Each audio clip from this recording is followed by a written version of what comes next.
ചങ്ങനാശ്ശേരി കോട്ടയത്ത് ഒരു സ്ഥലം. അപ്പോഴത്തേക്കും ഇവിടെ ആലിപ്പഴം വീണു.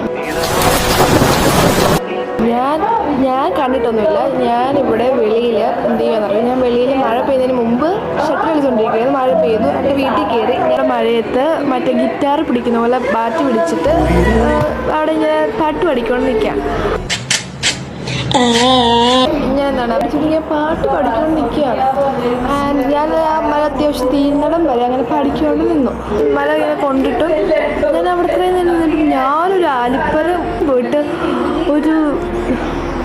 ഒന്നും ഞാൻ കണ്ടില്ല. നമ്മൾ ഈ സ്റ്റോറി ഫോണൊക്കെ നോക്കില്ല. സ്റ്റോറി നോക്കുന്ന ടൈമിൽ നോക്കുമ്പോഴത്തേക്കും എല്ലായിടത്തും ആലിപ്പഴം, ചങ്ങനാശ്ശേരി ആലിപ്പഴം വീണ് നിങ്ങൾ അറിഞ്ഞു. ഞാനാണെങ്കിൽ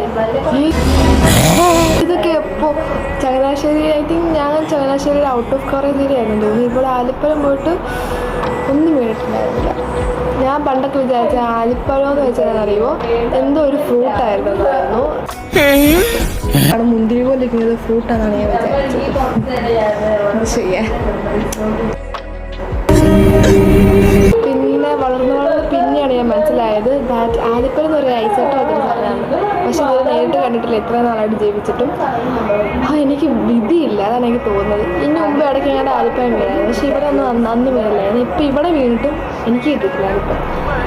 സാധാരണ മഴ പെയ്തു എന്ന് പറഞ്ഞിരിക്കുന്ന ഞാൻ മഴ ഫുള്ള് കണ്ട് തീർത്തിട്ടും ഒരു ആലിപ്പഴത്തിൻ്റെ മുട്ടുപോലും വീണില്ല. അതാണ്. നിങ്ങളാരെങ്കിലും ആലിപ്പഴം എന്നെപ്പോലെ കാണാത്ത ഭാഗ്യവാന്മാർ ഉണ്ടോ? ഇങ്ങനെയാണ് ആലിപ്പഴം വീഴുന്നത് എന്നാണ് വിദഗ്ധമായ ChatGPT, ഗൂഗിൾ ഒക്കെ പറയുന്നത്.